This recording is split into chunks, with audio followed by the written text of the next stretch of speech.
ইতিহাসের পাতায় শাম ও মিশর দুটি অঞ্চলের নাম বারবারই উঠে আসে।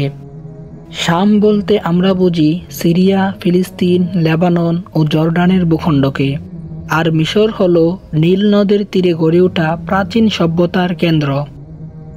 ইসলামের ইতিহাসে এই দুই অঞ্চল শুধু ভৌগোলিক কারণে নয়, বরং ধর্মীয়, রাজনৈতিক ও সাংস্কৃতিক কারণে গভীরভাবে পরস্পরের সঙ্গে যুক্ত ছিল।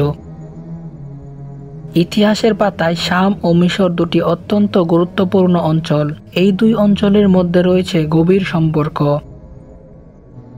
ভৌগোলিক যোগসূত্র: শাম ও মিশর আরব বিশ্বের দুই প্রবেশদ্বার। ভূমধ্য সাগরের উপকূল আর মরুভূমির বাণিজ্যপথ তাদের একত্র রয়েছে। বাণিজ্য সফর আর সাংস্কৃতিক আদান প্রদান যুগ যুগ ধরে চলছে। ঐতিহাসিক যোগসূত্র: ইসলামের যুগে শাম ও মিশর মুসলিম শাসনের অধীনে আসে। খলিফাগণ তাদের প্রশাসনিকভাবে একত্রে রেখেছিলেন।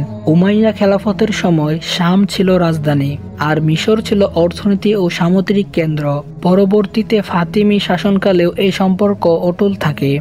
ক্রুসেড ও তাতার আক্রমণের সময় শাম ও মিশর একত্র হয়ে প্রতিরোধ গড়ে তোলে। জ্ঞান ও সাংস্কৃতিক যোগসূত্র: মিশরের আল আজহার বিশ্ববিদ্যালয় ছিল জ্ঞানের বাতিঘর। শামের দামেস্ক ও জেরুসালেম ছিল অসংখ্য মাদ্রাসা ও আলেমের কেন্দ্র। অনেক আলেম মিশর থেকে শামে গিয়েছিলেন, আবার শামের আলেমরাও মিশরে এসে জ্ঞানের আলো ছড়িয়েছেন। এভাবে দুই অঞ্চল একে অপরের পরিপূরক হয়ে উঠেছে। আধুনিক যুগের যোগসূত্র: আরব জাতীয়তাবাদ ও ফিলিস্তিন ইস্যুতে মিশর ও শাম একসাথে কাজ করেছে।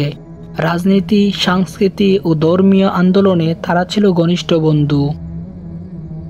সবশেষে বলা যায়, শাম ও মিশরের যোগসূত্র কেবল ভৌগোলিক নয়, বরং এটি রাজনৈতিক, সাংস্কৃতিক, ধর্মীয় এবং জ্ঞানভিত্তিক সম্পর্ক ছিল। ইসলামের ইতিহাস বোঝার জন্য শাম ও মিশরের সম্পর্ক জানা অত্যন্ত জরুরি, কারণ এ দুটো অঞ্চল একসাথে ইসলামী সভ্যতা ও শক্তির বিশাল অংশ গড়ে তুলেছিল।